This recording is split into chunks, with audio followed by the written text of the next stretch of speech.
मैत्रेय मुनि कहते हैं विदुर जी, कोई तन से दुखी, कोई मन से, कोई धन से, पर सुखी कौन? राम जी को इन सब भजनों से ये तो समझ लिया कि सुखी कौन है, कौन सुखी है। कल की फिक्र नहीं, हम मुट्ठी में आज रखते, क्या चिंता करके? चिंता करे बलाए हमारी, चिंता करे बलाए हमारी इस माया जंजाल की, बलहारी बलहारी बोलो बलहारी नंदलाल की।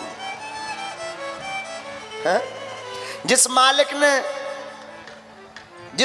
ने तन दिया है, सर ढकने को खप्पर देगा।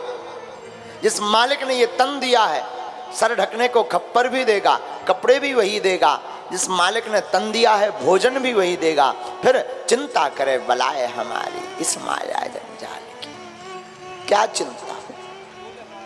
चिंता करो सो चिता मिले, चिंतन करो सो परमात्मा मिले। चिंता में और चिंतन में थोड़ा ही अंतर। चिंता चिता तक ले जाती है, चिंतन परमात्मा तक पहुंचाता है। निर्णय आपका है, आप चिंता करके डिप्रेशन में मरना चाहते हो या चिंतन करके मुस्कुरा करके जीना चाहते हो। चिंता करोगे तो रोते रहोगे, बहुत कुछ खोते रहोगे, न दिन में सोओगे न रात को सोते रहोगे।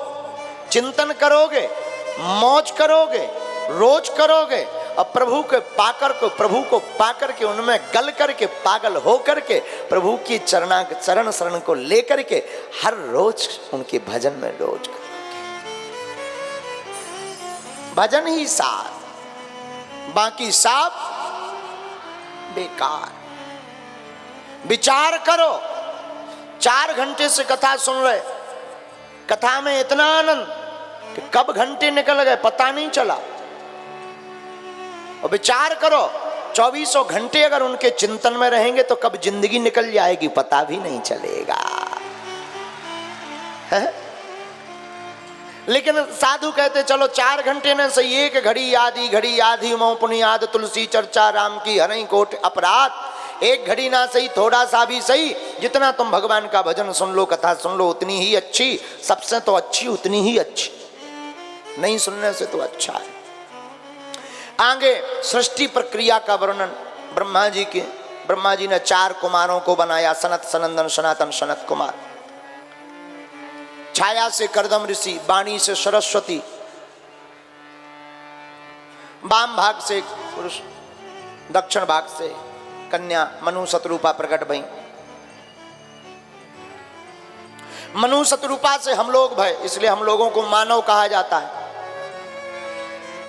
ब्रह्मा जी ने 10 ऋषियों को भी बनाया, मरीचि, अत्रि, अंगरा, पुलस्त, पुलह, क्रतु, भृगु, वशिष्ठ, दक्ष, देव ऋषि, नारद। ये सब ब्रह्मा जी की मानसिक सृष्टि है। इन्हीं संतों का गोत्र हम लोगों का है, किसी का वशिष्ठ, किसी का अत्रि। इन्हीं ऋषियों की ही संतान हम लोग हैं। और गोस्वामी जी भी कहते ईश्वर अंश जीव अविनाशी, चेतन अमला सहज सुख राशि। हम सब ईश्वर के अंश हैं, परमात्मा के अंशज हैं, भगवान के वंशज हैं। भगवान हमारे हैं, हम भगवान के हैं, हम सब भगवान के ही अंशज हैं। कथाक्रम में कपिल मुनि का उपाख्यान आया। हिरण्याक्ष और हिरण्यकश्यपु 2 भाई। हिरण्याक्ष का वध भगवान ने 12 अवतार लेकर के किया। बोलो 12 भगवान की। मनोस्तु शतरूपायाम त्रिस्तः कन्याश्च जज्ञिरे, आकूति देवहूतिश्च प्रसूतिरिति विश्रुतः। अब मनु महाराज की कन्याओं का वर्णन आया। मनु शतरूपा के 5 संतानें हुई, 3 पुत्रियां 2 पुत्र। आकूति देवहूति प्रसूति 3 पुत्रियां, प्रियव्रत और उत्तानपाद ये 2 पुत्र। पहले मनु महाराज की कन्याओं का वर्णन भागवत में आया। मनु महाराज की बड़ी बेटी का नाम आकुति। आकुति का विवाह रुचि प्रजापति के साथ में हुआ। इनके घर पर पुत्र का धर्म का आश्रय लेकर के साक्षात यज्ञ नारायण भगवान प्रकट भये। बोलो यज्ञ नारायण भगवान की जय। इनके पुत्र यज्ञ नारायण का विवाह हुआ दक्षिणा नाम की कन्या से। इसलिए आज भी यज्ञ बिना दक्षिणा के अधूरी है। बोलो सीताराम। सुखदेव जी कहते हैं दूसरी कन्या है देवहूति। देवहूति मैत्रेय मुनि प्रसंग सुनाते हुए विदुर जी को कहते हैं इनके 9 बेटियां हुई। आगे बेटियों का भी विवाह का वर्णन आया। सबसे छोटी कन्या का नाम आकुति, प्रसूति। सबसे छोटी कन्या का नाम प्रसूति। प्रसूति का विवाह दक्ष प्रजापति के साथ हुआ। इनके 16 कन्याएं हुई। 16 बेटियों में 13 कन्याएं तो धर्म की पत्नी बनी। एक स्वाहा नाम की बेटी अग्निदेव को ब्याही गई, एक सुधा नाम की बेटी पितरों को ब्याही गई, और एक कन्या जिसका नाम सती था वो भगवान शंकर को ब्याही गई। लेकिन शंकर भगवान के कोई भी संतान ना हो सकी। सोई परीक्षित जी बोले हाथ जोड़ के महाराज शंकर बाबा के क्यों नहीं संतान हुई, बताओ जरा विस्तार पूर्वक। बोले बीच रास्ते में ही सती जी ने प्राण त्याग दिए थे, मध्य यात्रा में ही जीवन काल की। क्यों? अब कथा सुनाने लगे। एक बार ब्रह्मा जी ने राजा दक्ष को प्रजापति बना दिया, प्रजापति घोषित कर दिया। फिर क्या, प्रजापति राजा बने तो सम्मान समारोह रखा। सम्मान समारोह में सब देवता गए, सो शंकर जी भी गए, विष्णु जी भी गए, ब्रह्मा जी भी गए। नेताजी की आदत होती है हमेशा देर से आते, नेता हमेशा देर से आते ताकि लोग इंतजार करें।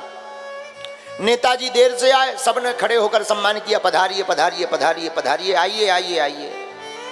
लेकिन 3 लोग खड़े नहीं भये। ब्रह्मा जी वो तो बाप है, अब पिताजी क्यों खड़े हो? विष्णु भगवान परदादा है, वो क्यों खड़े हो? शंकर जी ने भी सोचा ब्रह्मा जी सो हम क्यों खड़े हो? सो शंकर जी भी बैठे रहे। राजा दक्ष बैठते ही लोगों की आदत होती है 100 लोग खड़े हों, 90 लोग 99 लोग प्रणाम कर लें, पांव पर लें, एक व्यक्ति ना पड़े सो उसी पे नजर जाती है ये कौन है? सब तो प्रणाम कर रहे, ये नहीं कर रहा। सब लोग राम राम करें, एक व्यक्ति ना करे तो उसी पे नजर जाती है ये कौन है?